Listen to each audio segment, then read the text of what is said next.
حج صرف ایک سفر نہیں بلکہ ایک روحانی آزمائش ہے۔ مولانا مکی الحجازی اپنے حصہ 3 کے بیان میں حج کے ارکان، منا کا سفر، رمی، شیطان کو سنسار کرنا، قربانی کی فضیلت، حلاق، سر منڈوانا، طواف وداع اور حج کے مقبول ہونے کی نشانیاں تفصیل سے بیان کرتے ہیں۔ اگر آپ چاہتے ہیں کہ آپ کا حج مقبول ہو تو یہ بیان ضرور سنیے۔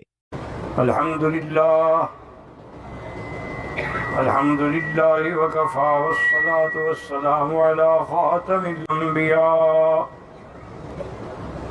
سیدنا وحبیبنا محمد المصطفى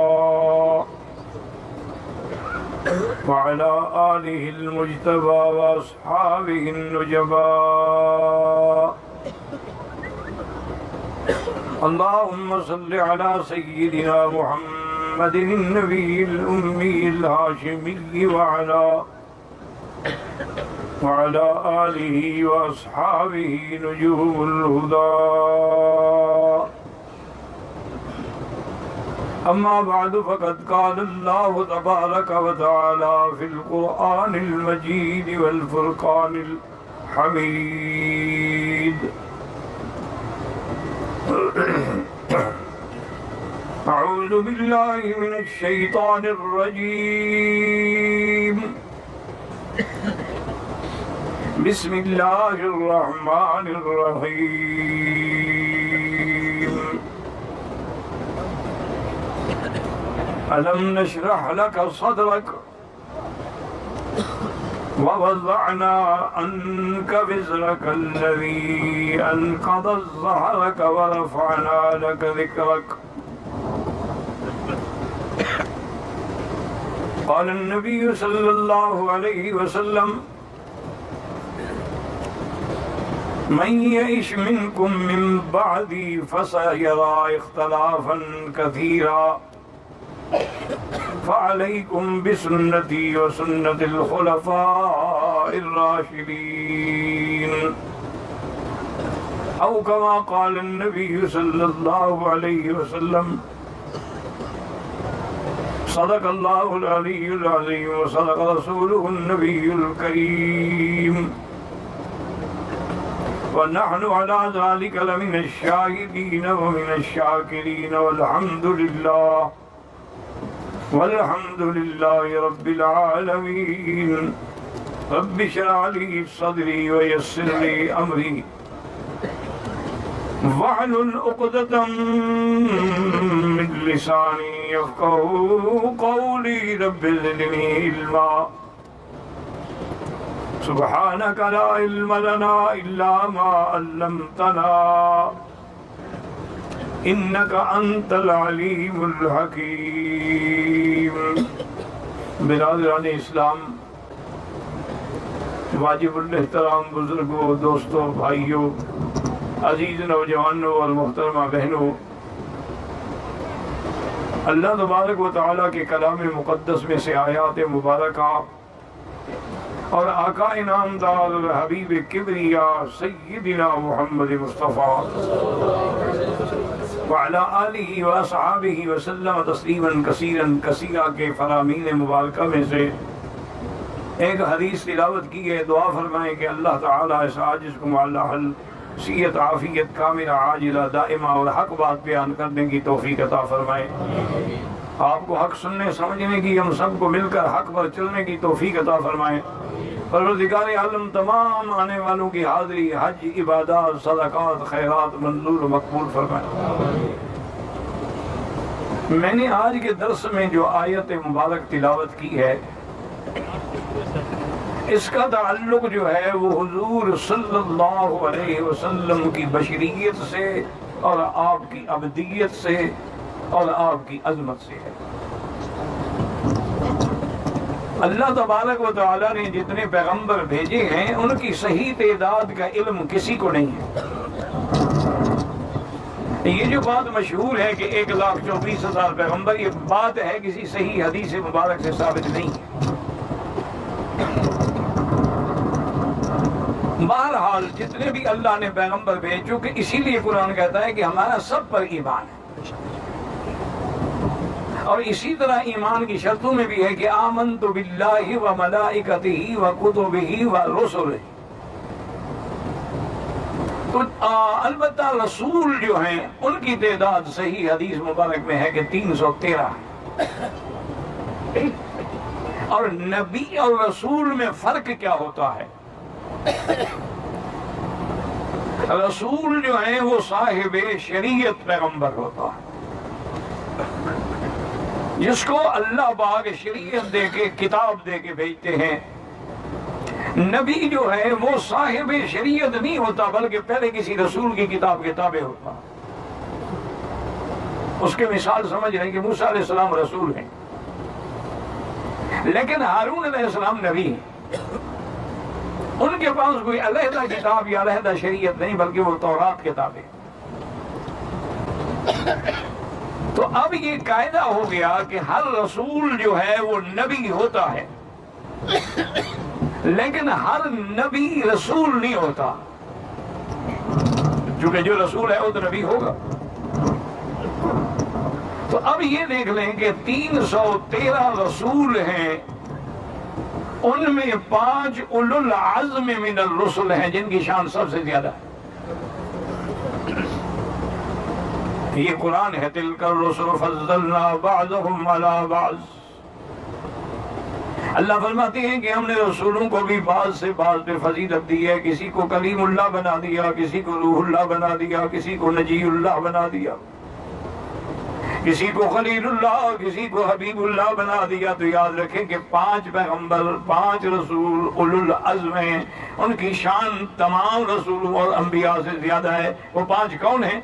حضرت نوح علیہ السلام، حضرت ابراہیم علیہ السلام، حضرت موسیٰ علیہ السلام، حضرت عیسیٰ علیہ السلام، اور میرے آقا حضرت محمد الرسول اللہ کہہ دو صلی اللہ علیہ وسلم.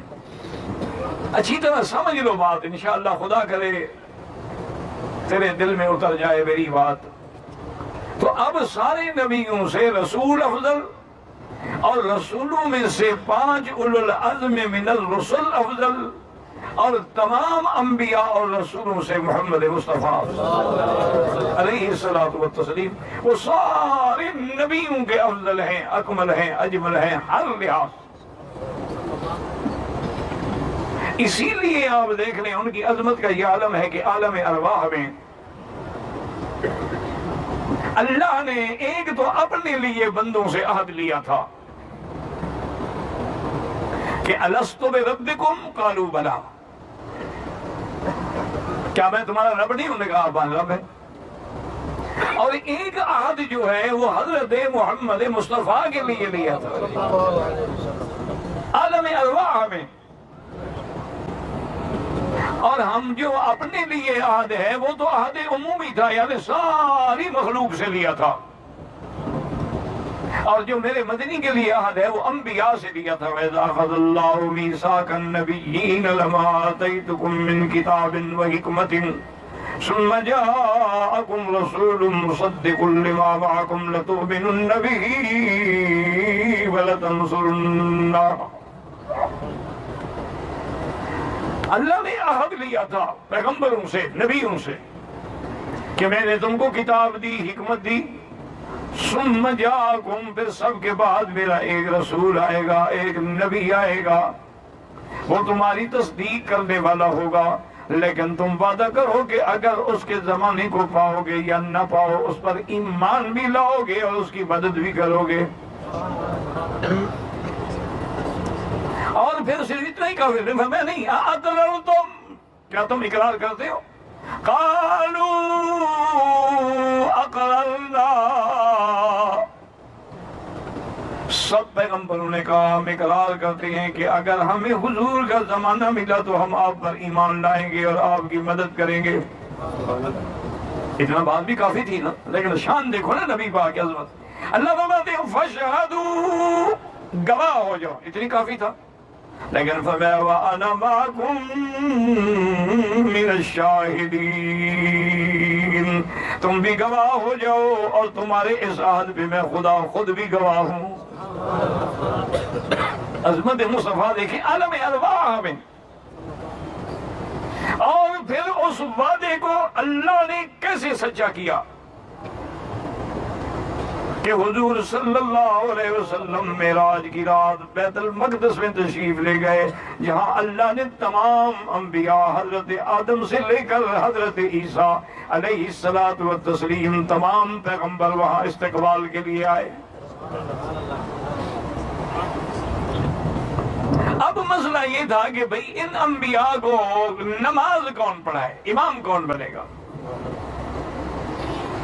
ایک روایت میں آتا ہے کہ جبریل علیہ السلام کھڑے ہوئے، اعلان کیا، صفیں بنوائیں، اور اس کے بعد انہوں نے کہا کہ میں نے مشرق میں، مغرب میں، شمال میں، جنوب میں، آسمانوں میں، زمینوں میں سب دیکھا ہے، لیکن محمد مدنی جیسا میں نے نہیں دیکھا۔ کہہ دو صلی اللہ علیہ وسلم۔ درود شریف ساتھ ساتھ پڑھا کرو۔ دکھ ہوتا ہے نا کہ حضور کا نام آیا اور درود نہ ہو جس مجلس میں، پھر وہ برباد مجلس ہے۔ جس زبان پہ درود آئے اور بندہ درود نہ پڑھے وہ بندہ جو ہے بخیل ہے۔ جب نام آئے، 1000 بار آئے، کروڑ بار آئے۔ اب حضرت جبریل علیہ السلام نے فرمایا تقدم یا محمد، انہوں نے فرمایا حضور آگے بڑھے، آج آپ نماز پڑھائیں گے اور سارے انبیاء اور رسول آپ کے پیچھے پڑھیں گے تاکہ اللہ کا وعدہ پورا ہو جائے کہ آپ امام الانبیاء ہیں۔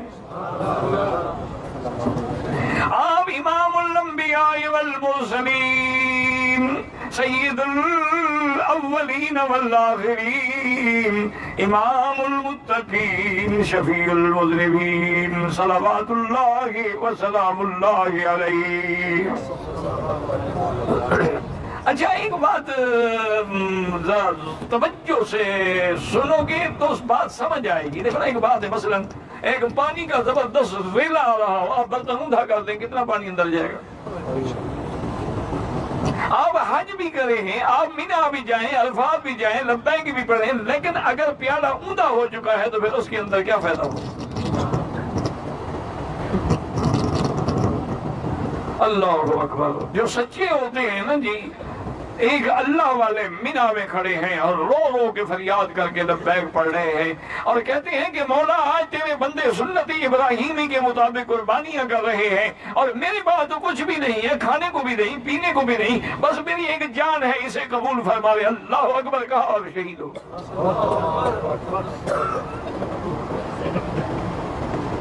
ہمیں تو تکلیف ہوتی ہے، چلنے میں تھک گئے تو بڑی تکلیف ہوئی۔ اب بات سمجھیں، اور سمجھ کب آئے گی؟ جب درود شریف پڑھو گے۔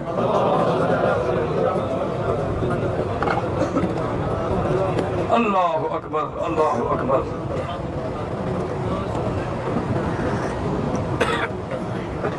اب مشکل یہ ہے کہ اب پوری دنیا میں دو پارٹیاں ہو گئی ہیں۔ ایک پارٹی تو خیر درود شریف نہیں پڑھتی، مجبوراً پڑھتی ہے کیونکہ اس کے بغیر نماز نہیں ہوگی، کیا کریں؟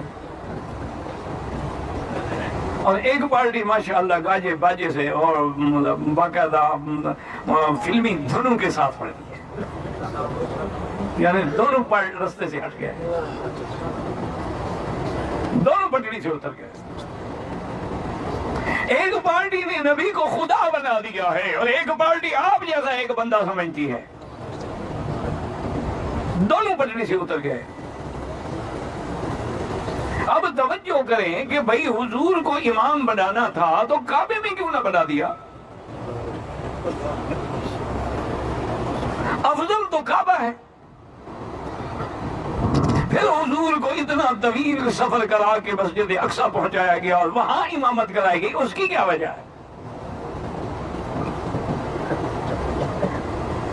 یاد رکھو کہ اصحاب بصیرت نے لکھا ہے کہ مکے میں گھر میں تو ہر کوئی بڑا ہوتا ہے، کمال تو یہ ہے کہ بنو اسرائیل کا مرکز ہو، ان کا کعبہ ہو، ان کا قبلہ ہو، ان کا ہیکل ہو، ہیکل سلیمان ہو اور وہاں محمد امام ہو۔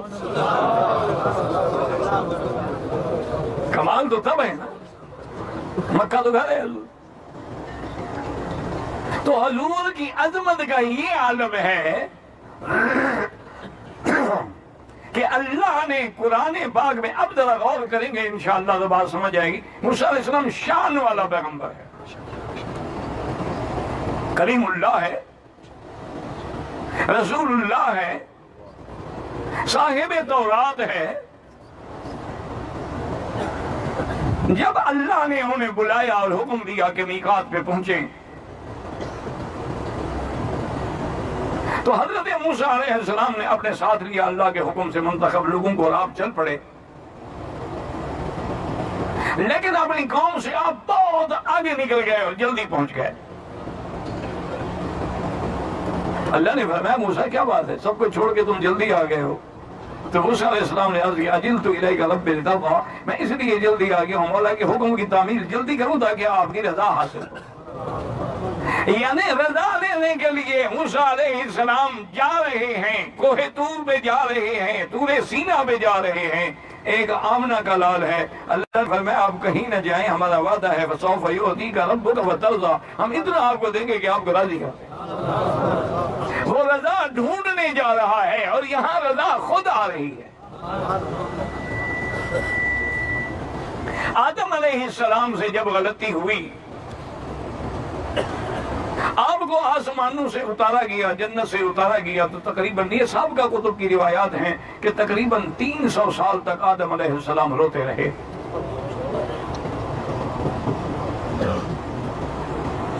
300 سال کے بعد اللہ نے کلمات سکھلائے.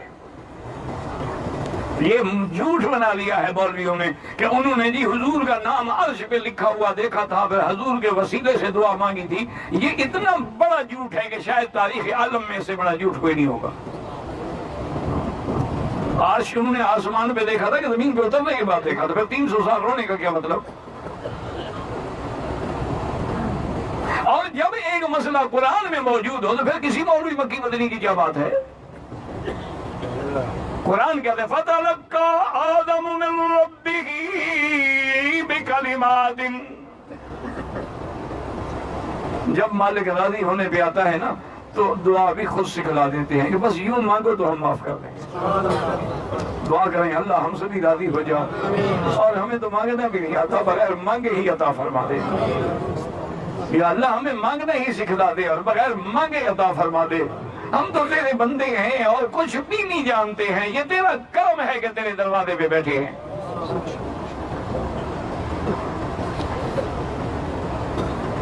ہماری کیا طاقت ہے؟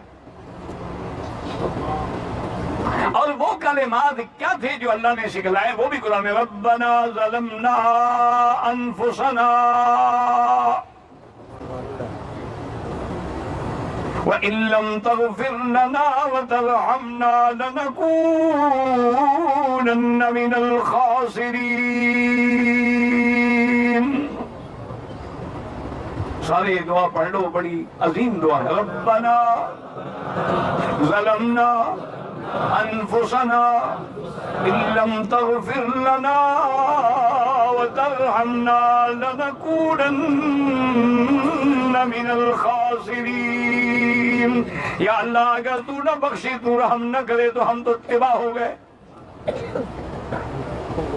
پر مانگنے والا بھی تو ہونا. حضرت جنید بغدادی لکھتے ہیں کہ میں حج کے طواف کے لیے آیا تو میں نے دیکھا کہ ایک لڑکی ہے، بڑی خوبصورت لڑکی ہے، اور بے تحاشا وہ محبوب کی جدائی کے اشعار پڑھ رہی ہے کہ میرے محبوب اب مجھ سے تیری جدائی برداشت نہیں ہوتی. فرماتے ہیں کہ مجھے بڑا غصہ آیا کہ کعبۃ اللہ میں،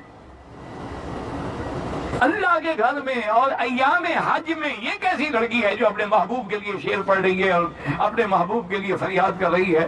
تو میں قریب گیا اور میں نے کہا بیٹی یہ کیا تم نے یہاں محبوب لگا رکھا ہے؟ اس نے میری طرف دیکھا اور کہا کہ جنید تم ایک بات تم بتاؤ پھر میں بتاؤں گی. کہتے ہیں پہلے تو میں حیران ہو گیا کہ مجھے کیسے جانتے ہیں کہ میرا نام جنید ہے. اور نے کہا اچھا تم طواف کرنے آئے ہو؟ نے کہا کس چیز کا طواف کر رہے ہو؟ اللہ کے گھر کا. اچھا پتھروں کا طواف کر رہے ہو؟ وہ یہ تو ایک نسبت ہے کہ اللہ کا گھر ہے، مسلمان کا اس پتھر سے کیا تعلق ہے؟ اسی لیے اقبال نے کتنی بڑی بات کہی ہے کہ تیرے بوسے کو ہم دیتے ہیں بوسا حجر اسود پر. کہتے ہیں میرا مدنی تیرے بوسے کو ہم دیتے ہیں بوسا حجر اسود پر، وگرنہ ہم مسلمانوں کا کیا رکھا ہے پتھر میں۔ حضرت عمر کی بات کا ترجمہ کیا نا کہ جب حضرت عمر آئے نا بوسا دینے کے لیے کھڑے ہو گئے، الا یا ایھا الحجر، اور دیوتا بنانے والوں اور مورتیاں بنا کے پوجنے والوں، دیکھو یہ ایمان ہے۔ الا یا ایھا الحجر انک لا تضر لا تنفع ولا تضر۔ حضرت عمر نے کہا کہ اے حجر اسود تم ایک پتھر ہو، تم کوئی نفع نقصان نہیں دے سکتے ہو، تمہیں تو پیر کی مزار بھی نقصان پہنچاتی ہے، تمہیں تو حضرت کا آستان بھی نقصان پہنچاتا ہے۔ وہ حجر اسود کو کہہ رہا ہے جو جنت کا پتھر ہے کہ تم کسی نفع نقصان کے مالک نہیں ہو، اور ساتھ عمر قسم کر کے کہتے ہیں واللہ مجھے خدا کی قسم ہے میں تجھے کبھی بوسا نہ دیتا، ولیکن قبلک رسول اللہ،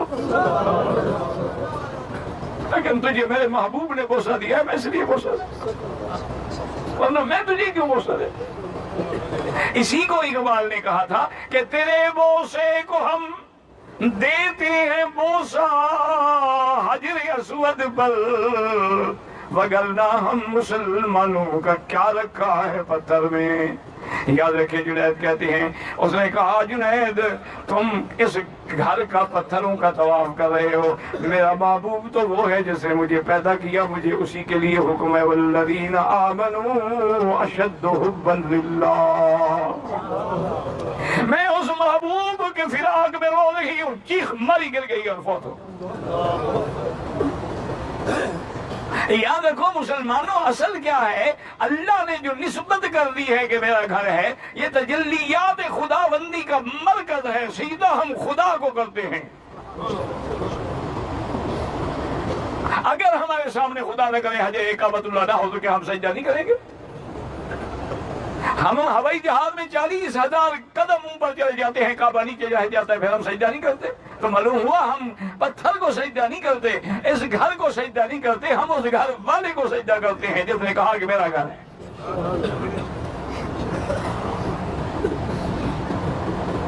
اب دیکھیں جی کہ حضرت آدم کو دعا کس نے سکھلائی؟ کیونکہ وہ 300 سال مانگتے رہے، اور شان دیکھیں میرے مدنی کی، اللہ نے فرمایا میرا مدنی وَإِنَّكَ لَتُلَقَّى الْقُرْآنَ مِن لَّدُنَّ حَكِيمٍ عَلِيمٍ۔ انہوں نے تو 300 سال رو رو کے دعا مانگی ہے، میں تجھے بغیر مانگے پورا قرآن نلقا کر رہا ہوں۔ آپ کو تو پتہ ہی نہیں تھا کہ مجھے نبوت ملے گی، کیا مجھ پہ قرآن نازل ہوگا؟ مَا كُنتَ تَدْرِي مَا الْكِتَابُ وَلَا الْإِيمَانُ۔ حضرت موسیٰ علیہ السلام رضا مانگنے گئے اور اللہ نے میرے مدنی کو رضا بغیر مانگے عطا فرما دی۔ اچھا حضرت موسیٰ علیہ السلام نے کیا دعا مانگی تھی؟ رب اشرح لی صدری ویسر لی امری واحلل عقدۃ من لسانی یفقہوا قولی۔ دعا مانگی اللہ میرا سینہ کھول دے، اللہ میری زبان کھول دے۔ حضرت موسیٰ علیہ السلام دعا مانگ رہے ہیں، اللہ نے فرمایا میرا مدنی الم نشرح لک صدرک، ہم نے تیرا سینہ کھول نہیں دیا، ہم نے تو بغیر مانگے کھول دیا ہے۔ وہ تو دعا مانگے وَجَعَلْنِي وَزِيرًا مِّنْ أَهْلِي، یا اللہ میرے بھائی ہارون کو میرے ساتھ کر دے تاکہ میری طاقت ہو، میرا بوجھ کم ہو سکے۔ اللہ نے فرمایا میرے مدنی وَوَزَّعْنَا عَنْكَ وِزْرَكَ الَّذِي أَنقَضَ ظَهْرَكَ، ہم نے بغیر مانگے تیرے اوپر سے وہ سارا بوجھ اتار دیا ہے۔ عظمت مصطفیٰ زمینوں میں اور عظمت مصطفیٰ آسمانوں میں، کہ جب میرا مدنی آسمانوں پہ تشریف لے گئے، ہر آسمان پہ پیغمبر استقبال کے لیے کھڑے ہیں۔ دعا کرو اور اللہ کا شکر ادا کرو کہ اللہ نے ہمیں آپ کی امت میں بنایا ہے۔ اور یہ بھی حاجی مبارک ہو کہ قیامت میں جتنی مخلوق ہے ان کی یعنی ایمان والے، ان کی 120 صفیں بنے گی، اور ان میں 80 صفیں صرف امت محمد مصطفیٰ صلی اللہ علیہ وسلم۔ اور اس کے علاوہ میری شان دیکھے میرے مدنی کا، اللہ نے فرمایا میرا مدنی اچھا ہم ایسا کر دیں کہ ربع اہل الجنہ، کہ جنت کا چوتھا حصہ صرف تیری امت کے لیے ہو، یا آدھا تیری امت کے لیے ہو، یا 2 حصے تیری امت کے لیے ہوں، یہ مانگتے ہو یا شفاعت مانگتے ہو؟ حضور نے عرض کیا یا اللہ میں شفاعت مانگتا ہوں، کیونکہ یہ جگہ مقرر ہو جائے گی تو ایک حد مقرر ہوگی، میری شفاعت کی تو پھر کوئی حد نہیں ہوگی۔ صلی اللہ علیہ وسلم۔ اسی لیے حضور فرماتے ہیں انا اشفع فاشفع فاشفع، میں کئی بار شفاعت کروں گا اور میری شفاعت سے ہزاروں لاکھوں لوگ جہنم سے نکلیں گے، شفاعت کروں گا پھر شفاعت کروں گا پھر شفاعت کروں گا، آخر اللہ فرمائیں گے حل رضیت یا محمد صلی اللہ علیہ وسلم، اللہ فرمائیں گے میرے مدنی تم راضی ہو گئے ہو کہ نہیں راضی ہو گئے؟ میں عرض کہوں گا رضیت ربی رضیت ربی رضیت ربی، میں راضی ہو گیا۔ اس لیے حضرت علی فرماتے تھے سب سے زیادہ امید دلانے والی آیت قرآن میں یہی ہے، کیوں فرماتے تھے وَلَا إِنَّا رَسُولُ اللَّهِ سَمِيَ اللَّهِ، ہم چونکہ ہمارا ایمان ہے کہ حضور راضی نہیں ہوں گے جب تک آپ کا ایک امتی بھی جہنم میں پڑا ہوگا۔ اللہ اکبر۔ اور ہر لحاظ سے یاد رکھیں، باعتبار جمال کے، باعتبار کمال کے، باعتبار خصال کے، باعتبار نوال کے سب سے افضل محمد مصطفیٰ کہہ صلی اللہ علیہ وعلا آلہ واصحابہ وسلم تسلیما کثیرا۔ اور اللہ نے نوح کی آپ کا بکا دیا، حضرت یوسف کا جمال دیا جو سب پیغمبروں میں تھا، وہ جمع کر کے محمد مصطفیٰ کو عطا فرما دیا صلی اللہ علیہ وعلا آلہ واصحابہ وسلم تسلیما کثیرا کثیرا۔ اللہ نے پھر آپ کو ایسے کمالات دیے کہ آپ کے اقوال میں بھی کمالات ہیں، افعال میں بھی کمالات ہیں، آپ کے جسم میں بھی کمالات ہیں، آپ کے اسم میں بھی کمالات ہیں، گویا کہ آپ مجموعہ کمالات ہیں۔ اسی لیے اللہ نے آپ کا دین بھی مکمل کر دیا، فرمایا الیوم اکملت لکم دینکم۔ اور سارے قرآن میں دیکھیں کسی پیغمبر کے لیے اللہ نے ایسی قسم نہیں کھائی، بلکہ یہ شان مصطفیٰ ہے کہ اللہ نے اس شہر کی بھی قسم کھائی جہاں محمد مصطفیٰ ہے۔ فرمایا لا اقسم بہذا البلد وانت حل بہذا البلد، میرا مدنی مجھے اس شہر کی قسم ہے، کیوں آپ جو رہتے ہیں یہاں۔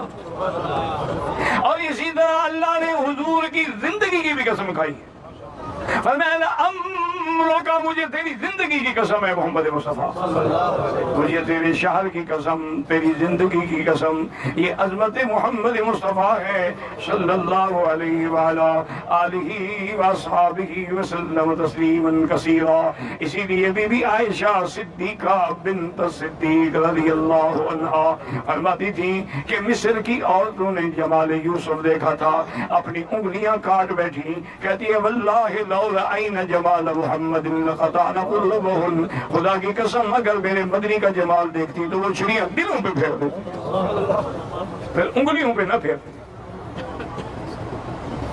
لیکن مسئلہ سمجھیں کہ یہ عظمت مصطفیٰ ہے، یہ شان مصطفیٰ ہے، لیکن اصل مقام کیا ہے؟ وہ ابدیت مصطفیٰ ہے۔ یاد رکھو صفت عبد جو ہے نا، وہ اللہ نے اپنے نبی کے لیے، سارے قرآن پہ غور کرو، ہر پیغمبر کے نام کے ساتھ اگر عبد آیا ہے تو نام بھی آیا ہے۔ رحمت ربک عبدہ زکریا وَاذْكُرْ عَبْدَنَا دَاوُودَ ذَا الْأَيْدِ وَاذْكُرْ عَبْدَنَا أَيُّوبَ وَاذْكُرْ عِبَادَنَا إِبْرَاهِيمَ وَإِسْحَاقَ، نام بھی آیا ہے، لیکن صرف عبد کا لفظ وہ محمد مصطفیٰ کے لیے۔ وَمَن سُبْحَانَ الَّذِي أَسْرَىٰ بِعَبْدِهِ لَيْلًا مِّنَ الْمَسْجِدِ الْحَرَامِ۔ أَسْرَىٰ بِعَبْدِهِ، یہاں عبد صفت کس کی صفت ہے؟ ہاں جی، اچھا اسی طرح میں الحمدللہ الذی انزل علی عبدہ الکتاب، یہاں بھی صرف عبد۔ فرمایا تبارک الذی نزل الفرقان علی عبدہ لیکون للعالمین نذیرا، اور اسی لیے فرمایا وَأَوْحَىٰ إِلَىٰ عَبْدِهِ مَا أَوْحَىٰ۔ یاد رکھو وجہ کیا ہے، ہر پیغمبر کا نام لیا گیا ہے، لیکن جہاں بغیر نام کے عبد آیا ہے وہاں مراد حضرت محمد مصطفیٰ ہے۔ کیوں؟ وجہ کیا ہے کہ حضور جیسی عبدیت کسی میں نہیں ہے۔ حضور جیسی عبدیت جو ہے وہ کمال عبدیت ہے، وہ کمال بندگی ہے۔ اسی لیے بی بی عائشہ فرماتی ہیں کہ حضور اتنی نماز پڑھتے تھے، رات کو کھڑے ہوتے تھے، حتیٰ تورمت قدما رسول اللہ، حضور کے پاؤں پہ فرم آ گئی تو میں نے عرض کیا یا رسول اللہ صلی اللہ علیہ وسلم، اللہ نے آپ کو بتلا دیا ہے لیغفر لک اللہ ما تقدم من ذنبک وما تأخر، جب اللہ نے آپ کے سب کچھ اگلا پچھلا معاف کر دیا ہے پھر اتنی مشقت کرنے کی کیا ضرورت ہے؟ حضور نے کیا جواب فرمایا افلا اکون عبدا شکورا۔ اور میں کیا کہہ رہی ہوں، جس اللہ نے مجھے اتنا انعام دیا ہے میں اس کا شکر گزار بندہ نہ بنوں؟ یاد رکھو حضور عبد ہے، وہ معبود ہے، حضور مخلوق ہے، وہ خالق ہے، یہ ساجد ہے، وہ مسجود ہے، یہ مرزوق ہے، وہ رازق ہے، مدنی مانگنے والا ہے اور خدا دینے والا ہے۔ خدا کے لیے اپنے عقیدوں کو صاف کریں۔ اللہ کا پیغمبر فخر کر رہا ہے عبدیت پر، چونکہ اصل اللہ نے پیدا کیوں کیا تھا؟ عبادت کے لیے، اور بندگی کی انتہا ہو گئی محمد مصطفیٰ پر صلی اللہ علیہ وعلیٰ آلہ وصحبہ وسلم تسلیما کثیرا۔ تو ہمیشہ یاد رکھیں کہ حضور نے ہر مقام پہ، آپ دیکھیں کہ کتنی میں اللہم الیک اشکو ضعف قوتی وقلت حیلتی وہوانی علی الناس، کہیں کہتی اللہم انک تعلم سری وعلانیتی۔ تو عظمت شان الگ چیز ہے، لیکن عبدیت کا انکار کرنا جو ہے وہ کفر ہے، یاد رکھو ہمیشہ۔ اسی لیے عبدیت کا انکار یا بشریت کا انکار جو ہے وہ کفر ہے۔ حضور کی شان نرالی ہے لیکن جن سے بشر ہے، اور یہ صرف ہم نہیں کہتے، اللہ نے قرآن میں خود فرمایا، میرا مدنی اعلان کر دو انما انا بشر مثلکم یوحی الی، میں انسان ہوں تمہاری طرح، جیسے تم کھاتے ہو میں کھاتا ہوں، جیسے تمہاری بیوی بچے ہیں میرے بیوی بچے ہیں، جیسے تمہیں تکلیف ہوتی ہے مجھے تکلیف ہوتی ہے، لیکن اللہ نے مجھے ہر پیغمبر کو دو تاج ملے ہیں، ایک تاج بشریت کا ملا ہے، ایک تاج نبوت کا ملا ہے، اور میرے مدنی کو تین تاج ملے ہیں، ایک تاج بشریت کا ملا ہے، ایک تاج نبوت کا ملا ہے، اور ایک تاج ختم نبوت کا ملا ہے۔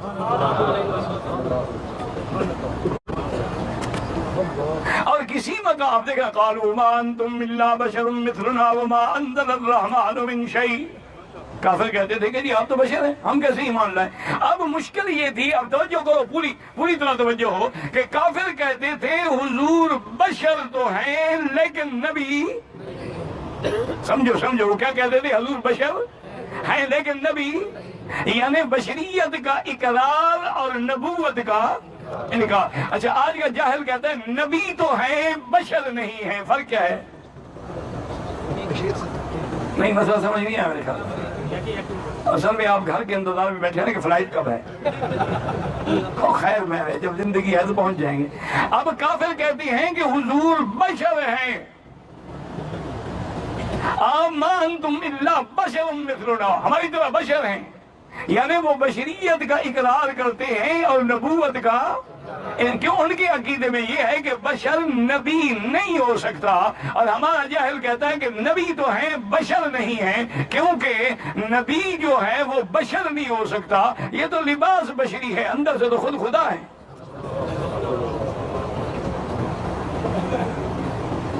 اچھا وجہ کیا ہے آخر کہ مکے والے یا ساری دنیا کے کافر بشریت کا انکار نہیں کر سکے؟ کیوں؟ حضور ان کے سامنے پیدا ہوئے، ان کے سامنے بچپن ہے، جوانی ہے، شادیاں ہیں، بچے ہیں، اولاد ہے، بیٹے ہیں، بیٹیاں ہیں، جنگیں ہیں، لڑائیاں ہیں، آپ کی تکلیفیں ہیں، وہ تو انکار نہیں کر سکتے تھے نا. لیکن نبوت چونکہ جبریل کو نہیں جانتے تھے، وحی کو نہیں جانتے تھے، اس لیے نبوت کا انکار کیا. اور ہمارے لوگوں کے سامنے حضور کی نبوت ہے، معجزات ہیں، جمال ہے، کمال ہے، لیکن آپ کی پیدائش ان کے سامنے نہیں ہے. انہوں نے لہذا نبوت مان لی، بشریت کا انکار کر دیا. لیکن ایک بات یاد رکھو، جو بشر کا انکار کرے وہ بھی کافر ہے، اور جو نبوت کا انکار کرے وہ بھی کافر ہے. اصل عقیدہ کیا ہے کہ حضور بشر ہیں لیکن سید البشر ہیں. یاقوت پتھر ہے لیکن دوسرے پتھر اس کا مقابلہ نہیں کر سکتے. میرا مدنی ایسا بشر ہے کہ ساری بشریت کو شرف ملا ہے تو محمد مصطفیٰ سے ملا.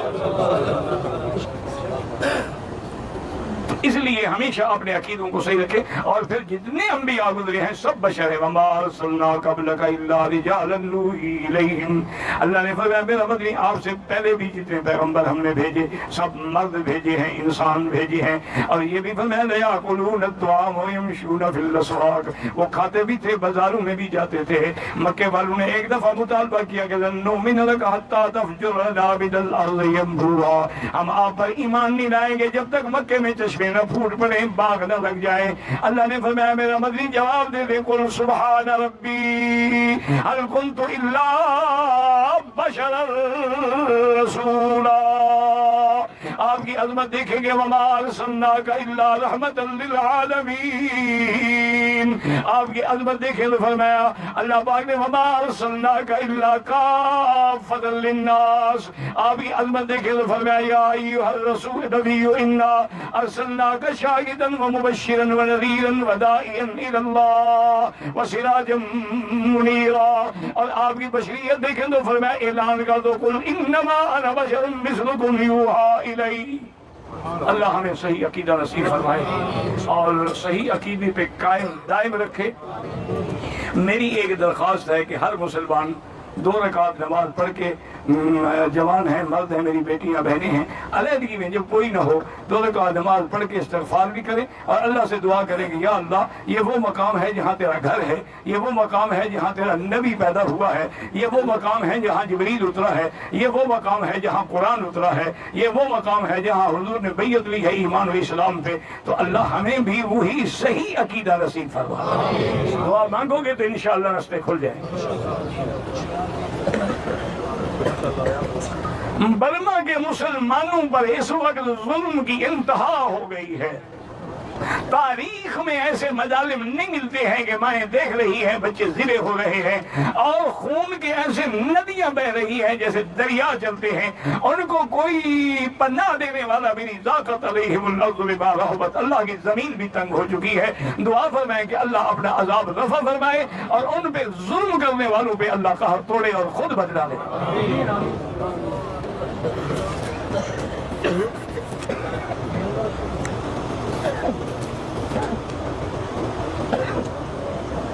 اگر کوئی آدمی پہلے جادو وادو کرتا تھا، اگر توبہ کر لے، بالکل توبہ تو شرک سے بھی کر لے تو اللہ قبول کرتے ہیں. تو جادو کیا ہے؟ سچی توبہ کر لو، بالکل سارے گناہ ختم.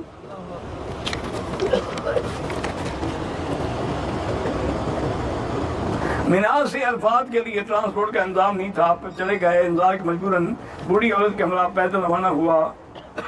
مسجد نمرہ سے مزدلفہ کی طرف پل کے نیچے پہنچتے ہی بوڑھی بے ہوشی ہو گئی. مزدلفہ کی طرف پتہ نہیں کیا سنتا رہا.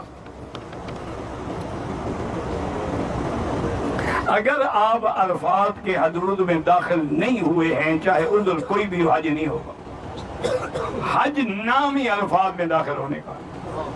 اگر وہ بوڑھی ہے، بے ہوش ہو گئی، مجبور ہو گئی، آپ اس کو کندھے پہ اٹھا کر بھی عرفات کے حدود میں چلے جاتے تو آپ کا بھی اس کا بھی حج ہو جاتا. لیکن آپ مزدلفہ کی طرف بیٹھ گئے، عرفات نہیں گئے، حج نہیں ہوا.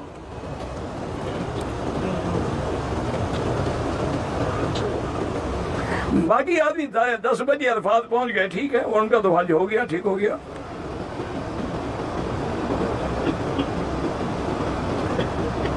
بہرحال اگر عرفات گئے ہو حج ہو گیا، نہیں گئے تو حج نہیں ہوا. موٹی بات یاد ہے.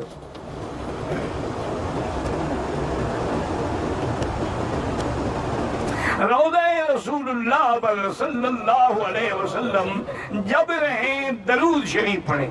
لیکن جب سامنے جائیں مواجہ شریف میں کھڑے ہو کر تو وہاں صلاۃ و سلام پڑھ سکتے ہیں، الصلاۃ والسلام علیک یا رسول اللہ۔ اور یہ ضروری نہیں ہوتا کہ آدمی روزانہ پڑھے، بلکہ جو اللہ والے ہیں، علماء ہیں، اولیاء ہیں، وہ تو یہ کرتے تھے پہلے دن بھی جا کے حاضری دیتے تھے، اور جب واپس آنا تھا پھر جا کے حاضری دیتے تھے، آگے پیچھے وہ درود شریف پڑھتے یا ریاض الجنہ میں بیٹھے رہتے یا قدمین الشریفین میں بیٹھے رہتے۔ مسجد الحرام کی طرف سے جو حاجی کو دے رہے ہیں وہ لے سکتے ہیں، وہ ہدیہ ہے حاجیوں کے لیے۔ مسجد نبوی میں 40 نمازیں پڑھنا سنت ہے، وہ نماز ویسے فرض ہے، یعنی 40 نمازیں جن میں کوئی نماز بھی جماعت سے نہ نکلے، اللہ تعالیٰ اس کو نفاق سے اور جہنم کی آگ سے بری کر دیتے ہیں۔ کوئی نہ پڑھے اس کی مرضی ہے، نہ پڑھے۔ اگر 9 ذی الحج کو فجر سے پہلے عرفات آ گئے کوئی حرج نہیں، 10 ذی الحج کو فجر کی نماز پڑھ کر طلوع آفتاب سے پہلے بھی نہ آ گئے وہ بھی کوئی حرج نہیں۔ اگر آپ نے فجر کی نماز مزدلفہ میں پڑھی ہے بس آپ کا وقوف ہو گیا۔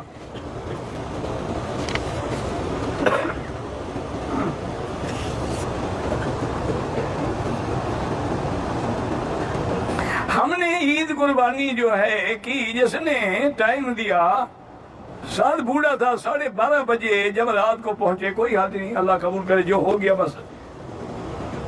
میں نے عرض کیا ہے نا کہ صلاۃ و سلام جب سامنے ہوں تو السلام علیکہ ایھا النبی ورحمۃ اللہ وبرکاتہ، الصلاۃ والسلام علیکہ یا رسول اللہ، الصلاۃ والسلام علیکہ یا حبیب اللہ، الصلاۃ والسلام علیکہ یا خیر خلق اللہ، جو بھی یاد ہو۔ اس کے بعد السلام علیکہ یا ابا بکر الصدیق یا خلیفۃ رسول اللہ بلا فصل، السلام علیکہ ورحمۃ اللہ وبرکاتہ، پھر السلام علیکہ یا ثانی الخلفاء یا عمر بن الخطاب الناطق بالحق والصواب، السلام علیکہ ورحمۃ اللہ وبرکاتہ، پھر کعبے کی طرف رخ کر کے دعا اللہ سے مانگے۔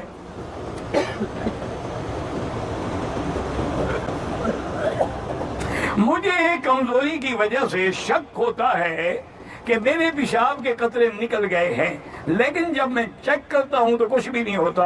طواف دیانت دوران ایسا محسوس ہوا، بہرحال آپ وہم نہ کریں، بالکل ٹھیک ہے، طواف بھی ٹھیک ہے، ہر چیز۔ جب کئی دفعہ چیک کر چکے ہیں، روز چیک کرتے رہو گے۔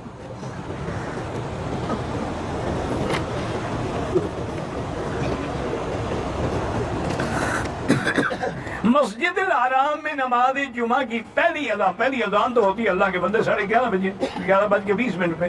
اس وقت نہیں ہوتا سنتیں پڑھنے کا۔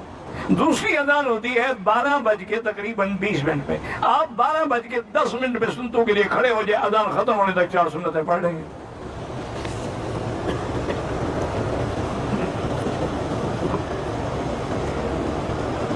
حج کے بعد نفلی طواف جو ہے وہ طواف الوداع کے، اگر نیت کرو گے تو طواف الوداع کے قائم مقام ہوگا، نیت کے بغیر تو کوئی عمل نہیں نا۔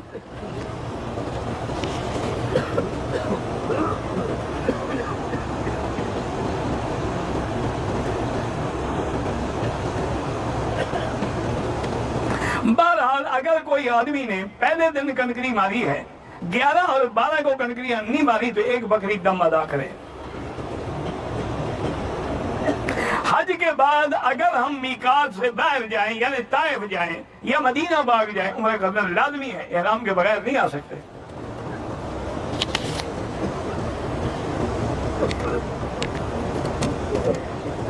بہرحال اگر میاں بیوی ملے ہیں، اس کے بعد غسل کرنے سے پہلے پیشاب کرنا ضروری ہے۔ اگر پیشاب آ رہا ہو تو کر لیں، اور استنجا کریں اور غسل کریں۔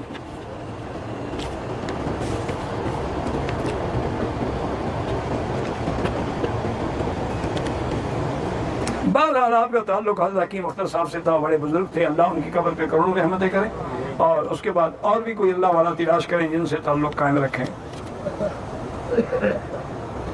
اگر میں داڑھی کے بالوں کو یعنی کالا نہ کروں بلکہ ان کو براؤن کر لوں، ٹھیک ہے۔ نابالغ بچوں کے لیے طواف کرنے کی ضرورت ہی نہیں ہے، آپ اپنے لیے کریں، ان کے لیے دعا کریں۔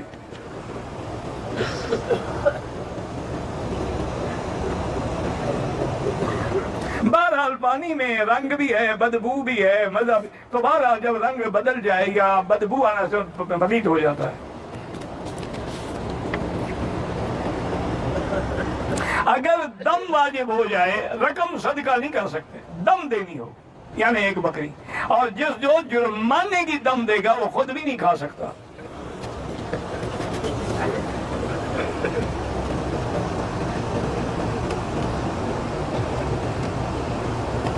میں اپنی بیمار اور معذور بیوی کا وکیل تھا کنکریاں مارنے کے لیے۔ میں نے 11 دن آج کو دیوار سے پہلے کنکریاں ماری ہیں تو دم پڑ گئی دونوں پر۔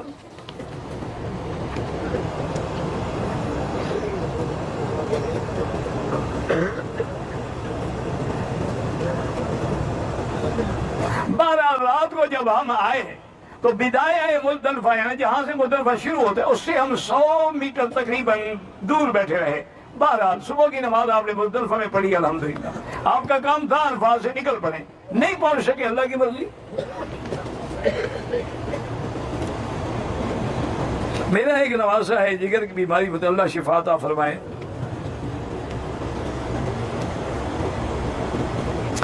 ایک حاجی گم ہو گیا، 10 کو کنکری نہیں ماری، 10 تاریخ کو 11 کو ماری تھی، بہرحال وہ تو دم پڑ گئی۔ اصل کنکری وہ 10 والی ہے، اسی کے بعد تو سارا کام ہونا ہے، پہلے کنکری مارے گا، پھر قربانی کرے گا، پھر حل کرائے گا۔ جب کنکری نہیں ماری تو باقی کیا کرے گا؟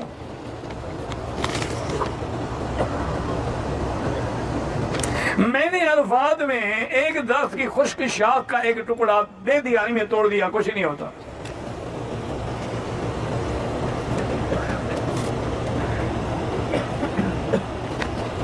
میں نیت کرتا ہوں کسی کی بیماری کے لیے خاص اللہ تعالیٰ کے منہ میرا حاضر کا، یہ پتہ نہیں کون سی نیت ہے، یہ تو نیت نہ ہوئی، یہ تو کوئی بڑا لمبا چوڑا دھندا ہے۔ ہمارے لوگ جو نیت کرتے ہیں نا، امام فاتحہ پڑھ لیتے ہیں، وہ نیت کر لیتے ہیں یا اللہ میں نیت کرتا ہوں نماز عشاء بوقت 8:15 بجے منہ طرف خانہ قبلہ کے پیچھے اس امام کے بروز جمعہ، اللہ اکبر۔ امام فاتحہ پڑھ کے یہ بدبخت نیت کر رہا۔ اللہ کے بندے اب کون سی نماز کے لیے بیٹھے ہو؟ بس یہی نیت ہے، زبان سے کہنے کی ضرورت ہی نہیں ہے۔ وہ تو علماء نے لکھا استحضار کہ مقام النیت القلب، نیت کا مقام دل ہے، لیکن زبان سے استحضار اس لیے کرتے ہیں کہ ہم لوگ غافل ہیں، پتہ نہ لگے کہ شاہ پڑھ رہے ہیں یا مغرب پڑھ رہے ہیں، تو جلدی نماز اللہ اکبر۔ طواف کے بعد واجب طواف فوراً پڑھنا ضروری ہے، افضل ہے، ورنہ 2-3 طواف اکٹھے کر کے بعد میں بھی 2 رکعت پڑھ سکتے ہو۔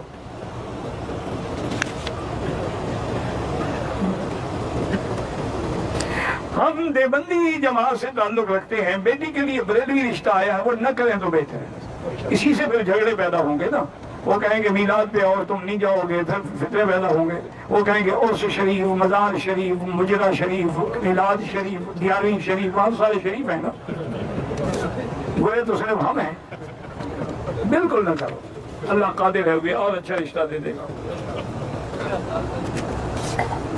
10 ذی الحجہ کو صبح 4 بجے فجر کی نماز ادا کر مزدلفہ سے روانہ ہوئے، کوئی دم نہیں دینا پڑے۔ جب نماز مزدلفہ میں پڑھی ہے تو کوئی دم نہیں۔ ہم نے 11:15 بجے کنکری ہماری، وہ بھی دم نہیں ہے۔ میرا بھانجا روتا ہے، اس کے آخری صورتیں پڑھ کے دم کیا کرو، قل اعوذ بالفلق، قل اعوذ بالناس۔ بہرحال بینک میں افضل یہ ہے کہ نوکری نہ کرے، اگر ہے تو نہ چھوڑے جب تک دوسری نوکری نہ مل جائے۔ اس کی تنخواہ حرام نہیں ہے، وہ کوئی سود تھوڑے لے رہا ہے، وہ تو اپنے وقت کے پیسے لیتا ہے۔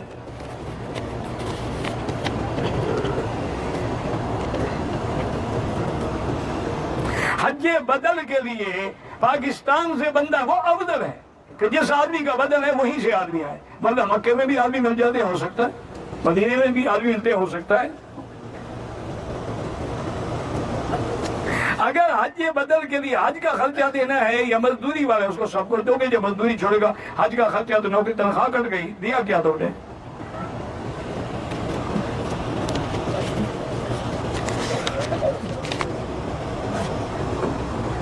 احرام باندھ کے عمرہ کرنا ہے، افضل یہ ہے کہ طواف زیادہ کرو۔ اگر عمرہ کرنا چاہو تو مسجد عائشہ سے یا جیلانہ سے احرام باندھ کے عمرہ کر سکتے ہیں۔ اگر قضا نماز ہم حرم میں ادا کریں 1,00,000 ثواب ملے گا، عدد نہیں ملے گا، نماز ایک شمار ہوگی۔ زندہ انسان کا عمرہ اپنے لیے کرو، اس کے لیے دعا کرو اللہ اس کو ثواب دے۔ گرینڈ ہوٹل میں اذان اور نماز آتی ہے پڑھی جائے گی، اذان اور نماز کی آواز تو ٹیلی ویژن پر ملک میں بھی آتی ہے، وہاں پڑھ لیا کرو۔ اللہ کے بندے جب صفحے نہ ملے، اگلی صفحے نظر نہ آئے، نماز نہیں ہوتی۔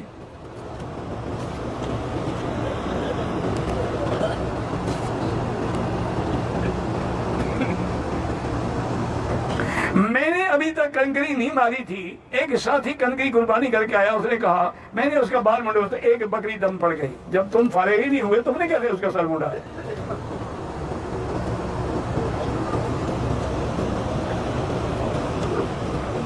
اللہ تعالیٰ کو استاد جی کے نام سے پکارو، اللہ کو اللہ پکارو۔ استاد جی کا نام نہ قرآن میں ہے نہ حدیث میں ہے۔ اگر 11 تاریخ ہو شیطان کو کنکریاں ہم نے مغرب کے بعد ماری ہو تو ساری رات جائز ہے، کوئی حد نہیں۔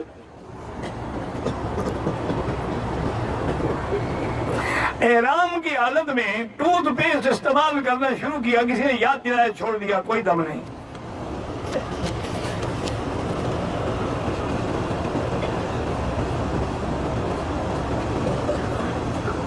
بہرحال آپ کو ہدایت کی گئی ہے کہ طواف الوداع چھوڑ کے نہ جائیں۔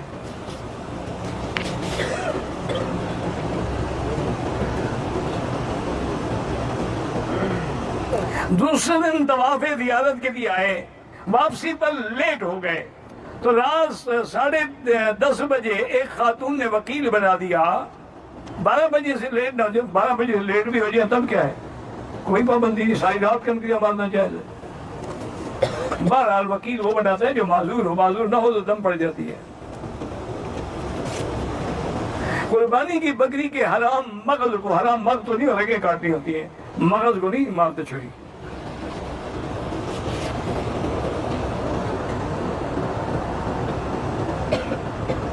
12 اگست کو شروع ہو گئے، گولیاں زیادہ کی تو صبح نہا کر پاک ہو گئی، حج کے بعد طواف زیارت کیا، 14 دن بعد یعنی 4 اگست کو حیض دوبارہ، وہ حیض نہیں ہوتا دوبارہ، وہ تمہاری گولیاں کھانے کی برکت ہے، وہ بیماری بن گئی ہے۔ بہرحال اگر تم پاک ہو تو ایک دفعہ طواف، اور طواف تم نے پاکی میں کیا ہے تو الحمدللہ۔ حیض یاد رکھو مہینے میں ایک دفعہ ہوتا، اور کم از کم 3 دن اور زیادہ سے زیادہ 10 دن۔ ہم رات مزدلفہ میں تھے، صبح کی نماز مزدلفہ میں پڑھی، پھر مینا روانہ ہوئے، ٹھیک ہو گیا، آپ کا وقوف ہو گیا۔ ایک آدمی نے حالت احرام میں دوسرے ساتھی کو تھپڑ مارا، تھپڑ مارنا تو ویسے ہی حرام ہے، احرام میں مارا تو ڈبل حرام ہے، اس سے معافی مانگے۔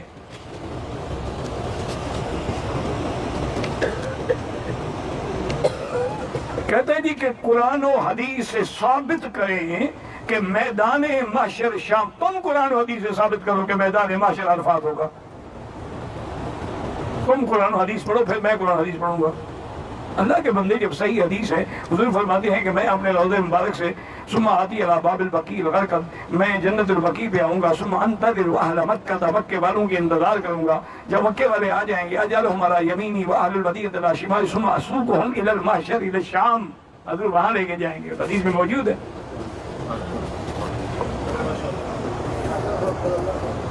یہ دوسرے سے حدیث ایسے مانگ دے، تم دعوے دار ہو نا کہ عرفات میدان محشر ہے، تو تم حدیث لو، مدعی تم ہو، ہم تو مدعی نہیں ہیں۔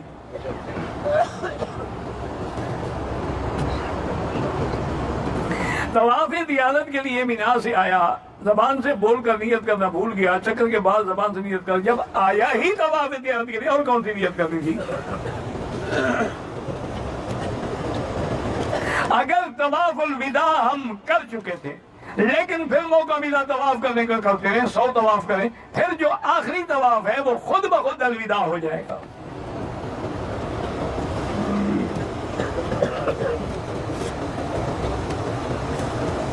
ایک عورت کو عرفات کے دن حیض آ گیا، ابھی تک طواف زیارت نہیں کر، جب پاک ہوگی طواف زیارت کرے گی، لیکن اگر مثلا 10 دن گزر گئے پھر بھی بلیڈنگ ہو رہی ہے، غسل کر کے طواف کر لے، وہ حیض نہیں، وہ بیماری ہے۔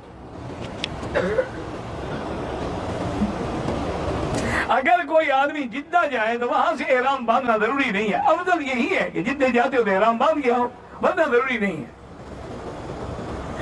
حرم میں امام صاحب کہاں کھڑے ہوتے ہیں جا کے دیکھ لیں، اب ہر کام تو میرے ذمہ نہیں ہے نا، کوئی کام تم خود بھی تو کیا کرو۔ نفلی عمرے کا ثواب زیادہ ہے یا طواف کا زیادہ ہے؟ عمرے میں اختلاف ہے، طواف میں کوئی اختلاف نہیں۔ دوسرا، جتنی دیر عمرے میں لگاتے ہو اتنی دیر طواف میں کعبے کے قریب رہو گے، صاف ظاہر ہے کہ ثواب زیادہ ہے۔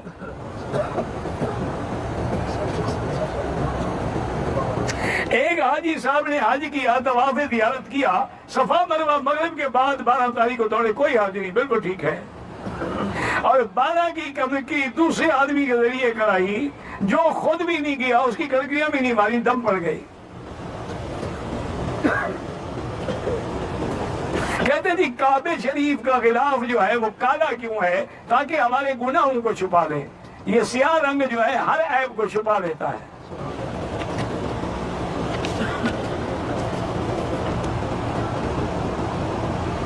کوئی آدمی 12 تاریخ تک طواف نہ کر سکے زیارت، 31 تاریخ کو کرنے سے ادا ہو جائے گا، دم دینی پڑے گی۔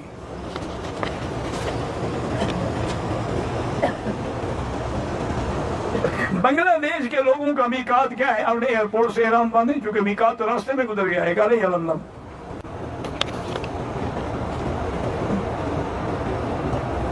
قربانی کرنے کے بعد سر مڈانے کا طریقہ کیا ہے؟ سارے سر پہ اس طرح پھیلائے، لیکن دائیں طرف سے شروع کریں۔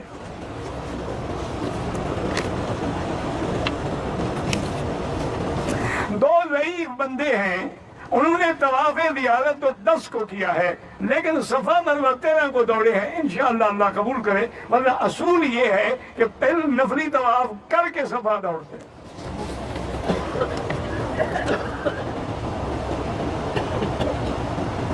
جمعہ کے لیے 4 سنتیں پہلے ہیں، 4 بعد میں، 8 اور 2 فرض ہیں، 12۔ اگر بعد میں 6 پڑھیں تب بھی جائز ہے۔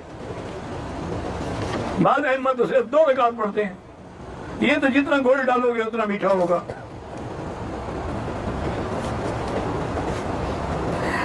ہم نے 10 کو صبح کنکریاں ماری، 11 کو 6:30 بجے صبح کنکریاں ماری، پھر 12 کو کنکریاں ماری، بس دم پڑ گئی۔ چونکہ 11 کو جو وقت ہے وہ زوال کے بعد شروع ہوتا ہے، زوال سے پہلے نہیں ہوتا۔